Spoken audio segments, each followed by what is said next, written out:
The mess hall at Camp Morrison had a rhythm. Breakfast at 0600, lunch at 1200, dinner at 1800, and behind the counter, behind the steam and the clatter of trays, there was a man who never spoke. They called him Big John. Not because he'd introduced himself, he hadn't. Not because anyone had asked his name, no one had. They called him Big John because he was enormous. 6'5", maybe 6'6", shoulders like a refrigerator, hands that could palm a basketball without trying. And every single day for 8 hours straight, those hands did nothing but wash dishes. He stood at the industrial sink in the back of the kitchen, sleeves rolled up past forearms that looked like they'd been carved from oak. Hot water, soap, scrub, rinse, stack, repeat. He never complained, never talked back, never even looked up when soldiers walked past. Big John, you missed the spot, someone would joke. He'd just nod and keep scrubbing. Hey Big John, you ever think about doing something useful? Another nod. More scrubbing. The jokes came easy because he made them easy. A giant who never fought back. A mountain that never moved. To the soldiers of Camp Morrison he was furniture. Background noise. The guy who washed their plates so they didn't have to. Nobody asked where he came from. Nobody asked why a man built like a Greek god was elbow deep in dishwater instead of carrying a rifle. Nobody cared. Big John preferred it that way. Before we continue, make sure to subscribe to Military and Veteran Stories so you never miss these true tales of courage. And tell us in the comments, where are you watching from today? His real name was Jonathan Marcus Cole, 38 years old, born in Detroit, raised in gyms, forged in cages. For 15 years, he'd been one of the most dangerous men on the planet. Not dangerous like a soldier, dangerous like a weapon that had learned to think. He'd started fighting at 14, street fights mostly, the kind where you learned fast or you didn't learn at all. By 16 he was training MMA at a gym that couldn't afford heat in the winter. By 18 he'd won his first amateur title. By 20 he was professional. The records didn't lie. 34 fights, 34 wins, 0 losses, 29 knockouts, 3 submissions, 2 decisions so dominant the judges barely had to think. He'd held the UFC Middleweight title for 6 years, defended it 11 times, beat every challenger they put in front of him. They called him the Silence because he never talked trash, never yelled, never postured. He just walked into the octagon, looked at his opponent with those calm, empty eyes, and took them apart piece by piece. Sports writers called him a once-in-a-generation talent. Coaches called him unteachable, not because he couldn't learn, but because he already knew things they couldn't explain. His striking was surgical. His grappling was suffocating. His conditioning was inhuman. He could fight at the same pace in round 5 that he'd fought in round 1. But the thing that made Jonathan Cole truly terrifying wasn't his skills, was his control. He never lost his temper, never threw a punch in anger. Every movement was calculated, precise, purposeful. He hurt people not because he wanted to, but because the sport required it. And then, at 34, at the absolute peak of his powers, he walked away. No warning, no farewell tour, no one last fight for the cameras. He just stopped, vacated the title, disappeared from public life. The MMA world went crazy with theories. Injury? Scandal? Secret illness? None of them were right. The truth was simpler and sadder. Jonathan Cole had looked in the mirror one morning and realized he didn't recognize the man staring back. He'd spent 20 years learning how to hurt people. He'd gotten so good at it that it had become effortless. And somewhere along the way he'd started to wonder if that's all he was. A machine built for violence. A weapon with nothing left to prove. So he stopped, sold everything, gave most of his money away, and went looking for a life where his hands did something other than destroy. He found it in a mess hall kitchen 6,000 miles from home, washing dishes for soldiers who had no idea who he was. Camp Morrison was a forward operating base in northern Afghanistan. Not the biggest, not the busiest, but busy enough. 3,000 soldiers rotated through every few months. Infantry, logistics, support staff, contractors. The mess hall fed them all. Big John had been there for 11 months. He'd arrived with a contractor crew, taken the dishwashing job nobody else wanted, and never asked for anything more. The kitchen supervisor, a retired Army cook named Hernandez, had been suspicious at first. "You're overqualified," Hernandez said, looking at the size of him. "You could be doing security, private military, making 10 times what I can pay you." "I just want to wash dishes," John said quietly. "Why?" "Because dishes don't fight back." Hernandez hadn't understood, but he'd needed the help, so Big John stayed. And every day he did exactly what he'd promised. Dishes. Nothing more, nothing less. The soldiers noticed him, of course. Hard not to notice a man that size. But noticing wasn't the same as respecting. To them he was a curiosity, a punchline. The giant who scrubbed pots while real men did real work. "Big John, you ever been in a fight?" a corporal asked once, laughing with his buddies. John didn't look up. "Once or twice." "Yeah, you win." "Sometimes." The corporal snorted. Sure you did, big guy. Sure you did. John kept scrubbing. The jokes got worse over time. Not cruel exactly, just careless. The kind of humor that happens when people stop seeing someone as human. Hey Big John, flex for us. Come on, show us those guns. Big John, you ever think about actually using that body? Or is it just for show? Yo Dishwasher, my plate still got food on it. You blind or just lazy? John took it all. Every joke, every insult, every casual dismissal. He'd learned long ago that the loudest voices usually had the least to say. And besides, he wasn't here to prove anything. He was here to disappear. But some things he would learn can't be ignored forever. It started on a Thursday night. The mess hall was winding down, most soldiers already gone. A young private named Reyes was cleaning tables near the back. 19 years old, small for a soldier, quiet in the way that often made him a target. 5 soldiers walked in late. They'd been drinking, not officially since alcohol was prohibited, but everyone knew the rules bent for certain people. These 5 were infantry, loud and confident, the kind who measured their worth in volume. Their leader was a sergeant named Briggs. Thick neck, mean eyes, the sort of man who'd peaked in high school and spent the rest of his life punishing others for it. Kitchen's closed, Reyes said politely, but I can check if there's anything left. I didn't ask if it was closed, Briggs cut him off. I said I'm hungry. You gonna feed me or not? Reyes hesitated. Sergeant, I'm just cleaning up. The cooks are gone. I can get you some. Briggs stepped closer. Too close. Did I stutter, Private? I said, hungry. The other 4 soldiers spread out, blocking the exits. This wasn't about food. This was about power. About a bored man with too much authority and not enough supervision. Reyes backed up a step. Sergeant, I don't want any trouble. Trouble? Briggs laughed. Who said anything about trouble? We're just having a conversation. Right, boys? The others laughed. Hollow. Predatory. In the back of the kitchen, Big John heard every word. His hands slowed on the dishes. His jaw tightened, but he didn't move. Not yet. Maybe it would de-escalate. Maybe Briggs would get bored and leave. Maybe. The first punch landed before Reyes could raise his hands. Briggs hit him in the stomach, folding the young private in half. Reyes gasped, tried to straighten, and caught a backhand across the face that sent him sprawling into a table. Look at this, Briggs sneered. Can't even take a punch. What are you doing in my army, huh? What are you doing in my war? The others closed in. One kicked Reyes in the ribs. Another grabbed him by the collar and hauled him up just so Briggs could knock him down again. It wasn't a fight. It was an execution. Reyes curled into a ball, arms over his head, taking the blows because there was nothing else he could do. He was outnumbered, outweighed, alone. Except he wasn't alone. The kitchen door swung open. Big John stepped through. He didn't run, didn't shout, didn't even look angry. He just walked forward, calm as a man crossing an empty street, and stopped 10 feet from the group. That's enough, he said quietly. Briggs turned, irritated at the interruption. When he saw who it was, he laughed. The dishwasher? You serious right now? I said that's enough. Let him go. Briggs released Reyes, letting the private crumple to the floor. He stepped toward John, puffing up, riding the high of violence. Or what? You gonna wash me to death? Scrub me with your little sponge? The other 4 soldiers spread out, flanking John. 5 against 1. They liked those odds. Walk away, big guy, Briggs said. This doesn't concern you. It concerns me now. Yeah. Briggs cracked his knuckles. And what are you gonna do about it? Big John looked at him. Really looked. Not with anger. Not with fear. With something older. Colder. The look of a man who had seen violence at its purest and decided long ago that he would never start a fight. But he'd also decided something else. He would always finish one. I'm going to give you one chance, John said softly. Walk away. Take your friends. Don't come back. Briggs laughed. One chance. You hear this guy? He turned to his crew. The dishwasher's giving us one chance. They laughed too. Of course they did. Briggs turned back, cocked his fist and swung. What happened next took 30 seconds. It felt like 30 hours. Briggs' punch never landed. John slipped it. Not dodged, slipped, the kind of micro-movement that only comes from 10,000 hours of practice, and countered with a short right hand to the liver. Briggs dropped like someone had cut his strings. He hit the floor gasping, unable to breathe, unable to move, unable to understand what had just happened. The second soldier charged. John pivoted, caught him mid-rush with a knee to the solar plexus, then guided his falling body into a third attacker. They tangled, crashed into a table. John followed, delivering a precise elbow to the temple of one and a palm strike to the jaw of the other. Both went limp. For seconds. 3 down. The 4th soldier pulled a knife. Bad idea.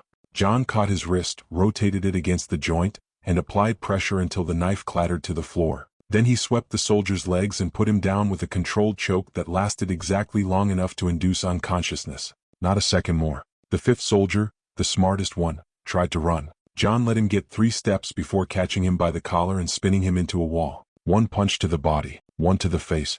Controlled. Measured. Just enough to end it. 30 seconds. 5 men down. Big John stood in the middle of the mess hall, breathing normally, not a drop of sweat on his face. He hadn't thrown a single unnecessary strike, hadn't used a single ounce more force than required. It was surgical, clinical. The work of a master who had spent a lifetime perfecting the art of controlled violence. He turned to Reyes, still curled on the floor, knelt beside him. "You're okay," John said gently. "It's over. Can you stand?" Reyes looked up, eyes wide with shock. How did you? "Let's get you to medical. Can you walk?" Reyes nodded, too stunned to form words. John helped him up, one massive arm supporting the young private's weight, and guided him toward the door. Behind them, Briggs groaned on the floor, still trying to remember how to breathe. John didn't look back. By morning, the whole base knew. Not the official version. That would take days to work through command channels. The unofficial version. The one that spreads through barracks like wildfire. The dishwasher took out 5 guys. "I heard it was 3. No man, 5. Including Briggs." "Briggs, dude.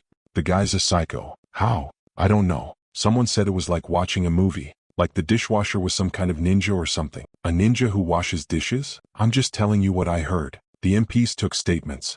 Reyes told them everything. So did the cook who'd been hiding in the back, watching through a crack in the door. Even one of Briggs' own men, nursing a concussion in the infirmary, admitted they'd started it. "The big guy gave us a chance to walk," he said, still dazed. "We didn't take it." Briggs himself refused to talk, partly because of his injuries, 3 cracked ribs, a bruised liver, and an ego that would never fully recover. Partly because admitting what happened meant admitting what he'd become. But the real story, the one nobody saw coming, broke that afternoon. A sergeant in the intelligence office had been curious. Something about the way the dishwasher moved had nagged at him. Professional. Too professional. So he'd done some digging, run the contractor files, cross-referenced photos.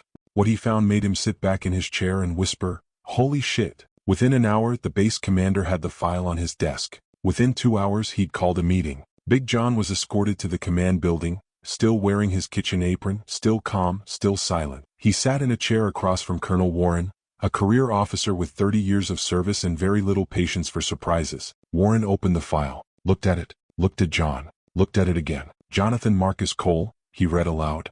"Born Detroit, Michigan. Professional mixed martial artist from 2008 to 2023. UFC Middleweight Champion, 2017 to 2023. Career record, 34 wins, 0 losses, 29 knockouts." He paused. "They called you the Silence." John said nothing. "You held that title longer than anyone in your division's history. You were ranked pound for pound #1 in the world. Sports Illustrated called you the most dangerous man alive." Warren set the file down. "And you're washing dishes in my mess hall." "Yes, sir." "Why?" John was quiet for a long moment. When he spoke, his voice was low but steady. "I spent 20 years hurting people. I got good at it. Too good. Became all I was. Wake up, train, hurt someone, sleep, repeat. And one day I realized I didn't want that to be my life anymore. So you quit." "I walked away. Gave away most of my money. Tried to find something quiet. Something where my hands did something other than break bones. And you chose dishwashing." "Dishes don't fight back, Colonel. They don't bleed. They don't have families. They're just clean when you're done." Warren studied him. "Last night you put 5 soldiers in the infirmary. 3 of them are still there. They were hurting a kid, sir. A private who couldn't defend himself. I gave them a chance to stop. They didn't take it. You could have killed them." "Yes, but you didn't." "No. I used exactly enough force to end the threat. Nothing more." Warren leaned back. "That's a hell of a skill. Knowing exactly how much is enough. It's the only skill that matters, sir. Anyone can learn to hurt people. The hard part is learning when not to." The room was silent. Warren looked at the file one more time, then closed it. "Mr. Cole, John, I'm not going to pretend I understand why a world champion is scrubbing pots in my kitchen. But I understand what you did last night. You protected one of my soldiers. And you did it with more restraint than most trained operators I've seen." He stood, extended his hand. "On behalf of Camp Morrison, thank you." John stood, shook his hand. The grip was firm but gentle. The grip of a man who could crush bone but chose not to. "Can I go back to my dishes now, sir?" Warren almost laughed. Yeah, you can." The days after were different. Big John still washed dishes, still stood at the same sink, hands in the same hot water, same routine. But the silence around him had changed. It wasn't dismissive anymore. It was respectful. Soldiers nodded when they passed. Some said thank you, not for the food but for something else, something unspoken. The joke stopped, not because anyone ordered them to, but because something stopped being funny when you realize what you've been laughing at. Reyes came back to the mess hall a week after the incident, bruises fading but gratitude bright in his eyes. He walked straight to the dish station and stood there until John looked up. "I never said thank you," Reyes said. "You don't have to." "Yeah, I do. Those guys. They would have put me in the hospital, or worse, and you stopped them. You didn't even know me." John rinsed a plate, set it on the rack. "I knew enough." "What do you mean?" "I knew you were alone. I knew you were scared. I knew you couldn't fight back." He finally looked at Reyes. "That's enough." Reyes swallowed hard. "The guys are saying you're some kind of fighting champion, that you were famous." "I was." "Why didn't you ever tell anyone?" John was quiet for a moment. Then, "Because that's not who I am anymore. Or at least it's not who I want to be. But you're still. You still have the skills. Skills don't disappear. But how you use them, that's a choice. Every single time." Reyes thought about that. "Last night you chose to use them for me. I chose to protect someone who needed protecting. There's a difference." "Is there?" "Yes." John turned back to his dishes. "Violence for ego is poison. Violence for protection is medicine. Same tool, different purpose.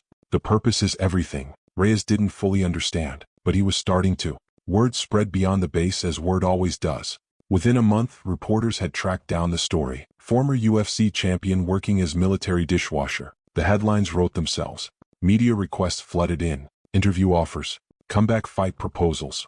Enough money to buy a small country. John turned them all down. "I'm not a story," he told Colonel Warren when asked about it. "I'm just a guy who washes dishes." "You're more than that now, whether you like it or not." "Maybe. But what I do next is still my choice. And I choose this." He went back to the kitchen. Back to the sink. Back to the rhythm he'd built over 11 months of anonymity. But something had shifted even in him. He started talking more. Not much, he'd never be chatty, but enough. He learned soldiers' names. Asked about their families. Listened to their problems. Not as a counselor or a coach. Just as a guy who was there. And sometimes, late at night, when the mess hall was empty and the kitchen was clean, he'd find a quiet corner and shadow box. Just a few minutes, keeping the rust off. Not because he wanted to fight again, but because some parts of who we are can't be washed away no matter how hard we try. One evening, a young soldier found him there. Private Chin, 18 years old, struggling with basic training, terrified of the combat ahead. "Mr. John?" Chin asked nervously. "Can I ask you something?" John lowered his hands. "Sure. How do you not be afraid when you know violence is coming?" John thought about it, really thought. "You don't stop being afraid," he said finally. "Fear is human, keeps you alive. The trick isn't eliminating fear. It's deciding what matters more than the fear." "What matters more?" "That depends on you. For me, last week it was a kid who couldn't protect himself. For you, it might be your squad, your family, your country. Whatever it is, you hold on to it. And when the fear comes, you remind yourself why you're standing there anyway." Chin nodded slowly. "Is that why you were so calm? When you fought those guys?" "I wasn't calm. I was focused. There's a difference." "What's the difference?" "Calm means nothing bothers you. Focused means everything bothers you, but you know exactly what to do about it." Chin smiled for the first time. "You're kind of a philosopher, Mr. John." "Nah. I'm just a dishwasher who thinks too much." Months later, Big John's contract ended. He could have renewed it. The base wanted him to stay. But he'd done what he came to do. Found peace in hot water and soap suds. Proven to himself that his hands could do more than hurt. On his last day, the mess hall held an unofficial farewell. Soldiers packed the room not for food but for him. Colonel Warren said a few words about service taking many forms. Reyes gave a short speech that made him cry. Someone had even made a cake, which John appreciated more than any championship belt he'd ever won. When it was time to go, he walked to the door and turned back. 300 soldiers. Standing. Not at attention. This wasn't official. But standing because some moments require you to rise. "I came here to disappear," John said quietly. "To prove I was more than what I did in a cage. You let me do that. You let me be normal. And then, when normal wasn't enough, you let me be what I needed to be." He looked at Reyes. Chin. At the faces of men and women who'd learned to see past the apron and the dishwater. "I don't know what comes next. But I know this. The measure of a man isn't what he can destroy. It's what he chooses to protect. And how much of himself he's willing to lose in the process." He nodded once. Turned. Walked out. The mess hall stayed silent for a long moment. Then someone started clapping. Then everyone. Not for the UFC champion. Not for the silence. For Big John. The dishwasher who reminded them that strength isn't always loud. Sometimes it washes dishes. Sometimes it protects the weak. And sometimes it walks away from everything it ever was, just to become something better. Moral of the story: true strength isn't measured by how much damage you can inflict, but by how much you choose to restrain. The greatest warriors aren't those who win every fight, they're those who know which fights are worth fighting, and have the courage to walk away from the ones that aren't. If this story moved you, please subscribe to Military and Veteran Stories for more true tales of courage and sacrifice. Leave a comment and tell us where you're watching from. And remember, sometimes the quietest people in the room are the most dangerous, not because they want to hurt you but because they've learned something more valuable than violence. Until next time, stay strong, stay humble, and never underestimate the dishwasher.